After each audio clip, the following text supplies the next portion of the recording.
Filimkeena waxa uu ku bilaabmayaa Jackson oo ah wiil yar oo 6 jir ah oo shahaadada guur uu kaga dalbanayo soo bandhigaya saaxiibtiis fasalka la dhigata. Laakiinse way ka diidaysaa waxaana uu soo bandhigayaa 2 tigidh si sinimada ugu tagaan. Wayna ka qaadaysaa 2dii tigidh waxayna ku kaxaysanaysaa saaxiibkeed kale. Jackson waxa uu la dhashay 5 hablood. Marka ay arkaan inuu qalbi jabay, waxay ku heshiinayaan in ay ka ilaalin doonaan gabadh walba oo isku dayda inay qalbi jab ku rido. 15 sano ka bacdi Jackson waa weynaanayaa. Jackson walaaladii waxay kala yihiin Lily oo iskuulka la dhigata iyo Violet oo iyaduna ka tirsan naadiga leebabtuurka. Waxayna u adeegsataa leebka walaalkeed si uu sameeyo wax uu rabo.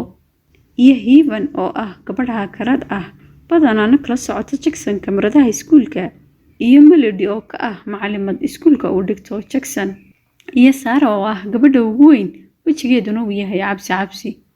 Jackson iyo walaaladii waxa ay nool yihiin kaligood kadib markii ay kala tageen waalidkood. Jackson walaaladii aad bay u ilaaliyaan inankooga yar. Jackson waxa uu ka daalay dabagurka walaaladii. Waxa uu saaxiibkii u soo bandhigayaa inuu xidho dharkan saan loo garan. Laakiinse markan dabinka uu ku dhacayo ayaa ah inuu galo xamaamka hablaha. Dambayn ugu gudbinayso maamulka iskuulka. Jackson dib kuma hayo wax walba oo soo gaadha diin walaaladii ogin. Waxa uu tagayaa gurigii waxaana uu hubsanayaa inayna ogin. Marka cashadii la gaadhay ayay Melody u sheegaysaa waxaana wajiga casaanaya Sarah. Wayna jiidayaan ilaa ay ka soo xirxirayaan. Waxayna weydiinayaan sababta ku kaliftay inuu gabadh u dhawaado iyagoo ka ilaalinaya inaanu mar dambe qalbi jabin. Jackson waa markii ugu horeysay inuu ugu jawaabo waxaana uu dhahayaa weligay kelima ahaan doono ee faraha iga qaada. Aad ayay ula yaabayaan jawaabta Jackson waxaana odhanaysaa Sarah waad samaysan kartaa saaxiibad laakiinse shardi waa inay ahaataa mid noo dabeecad eeg. Taasi way ku adagtahay Jackson laakiinse fursadda isma dhaafinayo. Waxa uu qaadanayaa board isagoo raadinaya saaxiibad. Laakiinse saaxiibkii waxa uu soo bandhigayaa inuu barto Ming maadaama ay tahay gabadh fiican. Jackson waa ku raacayaa laakiinse ma garanaya meel uu kaga bilaabayo. Waxa caawinaya saaxiibkii waxaana u tagayaa gabadhii. Waxaana uu sheegayaa inuu yahay wiil miskiin ah oo ku dulman walaalihii. Way ka ogolaanaysaa taas laakiinse isla markaana way ku adag tahay. Waxay arkayaan ardaydii oo yaacaysa oo leh bahal baa soo galay. Kadibna Jackson waxa uu iska dhigayaa mid ka badbaadinaya gabadhii. Ilaan bahalba maahe waa booboo yar.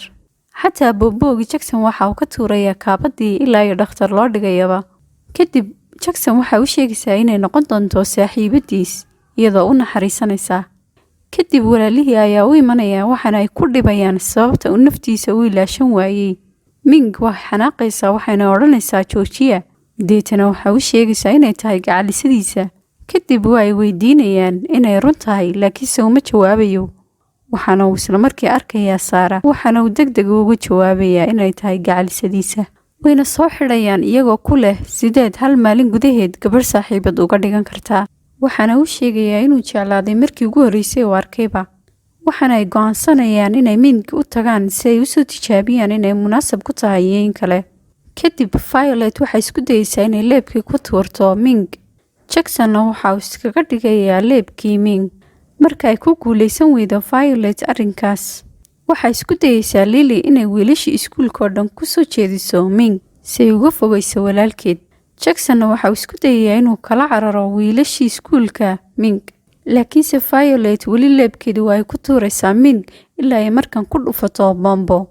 Laakiinse lama garanayo cidda bombada soo tuurtay ee isku dayday inay Ming badbaadiso. Jackson iyo Ming way wada baxayaan waxaana Jackson u sheegayaa inuu hadda fahmay waxa ay gacalisadiisa iskaga dhigaysay in ay rabto inay ka rido walaaladiis. Waxayna ku heshiinayaan in ayna ogaan arrinkaas walaaladiis. Lily iyo Violet way isdhiibayaan waxaana loo tagayaa markan Heaven. Waxaana isku dayaysaa Heaven inay soo ururiso fiidiyowyadii kamarada iskuulka waxaanay ka samaynaysaa fiidiyoyo xunxun si ay ugu faafiso netka. Waxa la gaadhay markii ay diri lahayd waxaana go'day korontadii. Waxaana gooyay wiilkii markii hore kaga badbaadiyay bombada leebka ay Violet ku waday Ming. Lamana garanayo sababta waxa uu samaynayo. Lily, Violet iyo Heaven way isdhiibeen. Waxaana gaadhay markii Melody waxa uu soo bandhigaysaa inay kula tartanto qaybta sportska. wareegga koobaad iyo ka labaadba waa ay ku guulaysanaysaa. Marka ay gaadho wareegga saddexaad ayaa waxay imanaysaa Saara, waxaana u soo bandhigaysaa inay kula tartanto qaybta tuuritaanka dheer. Waxaanay adeegsanaysaa quwad cajiib ah. Mar labaad marka ay kubaddii soo qaado ayaa Ming waxay arkaysaa in kubaddii ka hadhay fure, waxaanay ka dhufanaysaa Saara, waxaanay ku tuuraysaa hawadii, halkaas ayayna ku qarxaysaa. Saara waxay la yaabaysaa inay badbaadisay Ming, waanay jeclaanaysaa. Walaalaheed kale oo dhanna waa ay ixtiraamayaan Ming. Jacksonna waxa uu cararayaa garoonkii isagoo Ilaahay u mahadnaqaya inuu u soo diray Ming. Jackson iyo Ming waa isku soo dhowaanayaan ilaa uu jacaylkii beenta isku bedelo run. Waanay soo wada tamashlaynayaan ilaa uu ku xumaanayo wiilkii Ming badbaadin jiray marka uu arko Jackson iyo Ming oo isku dhegaya. Maalinka xigta iskuulka, waqtiga nus saacaha marka la gaadho, Jackson iyo walaashii oo wada nus saacaynaya ayaa waxay furayaan madiibadii ay siteen, wayna ku qarxaysaa. Qarxii wuxuu gaadhayaa iskuulkii oo dhan. Nasiib wanaag, Jackson waxba kuma noqonayo, laakiinse walaashiis yar ayaa suuxaysa.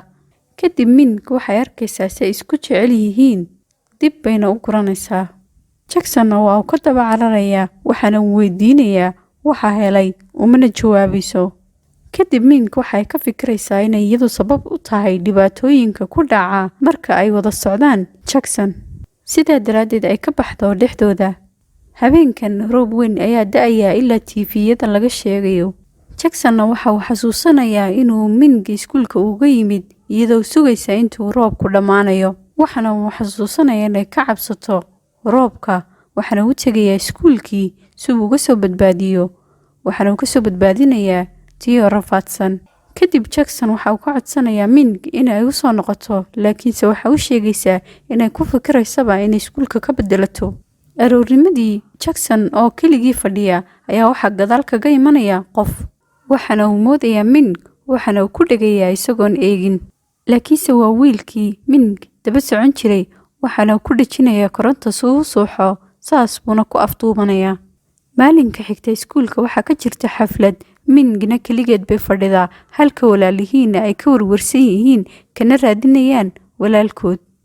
Marka xafladii bilaabanto, waxaa soo baxaya wiilkii daba guri jiray Jackson iyo Ming, waxaana uu soo saarayaa Jackson oo ku xidhxidhan madfac siduu hawada ugu diro. Marka la weydiiyo sababta ku kaliftayna, waxa uu ku jawaabayaa inuu ahaa wiil kali socda ah, cid walbaana ay ka dheeraan jireen. Laakiinse markii ugu horreysay uu arkay Ming, uu jeclaaday kana badbaadin jiray shirqoolkii ay u geysan jireen Jackson walaalihii.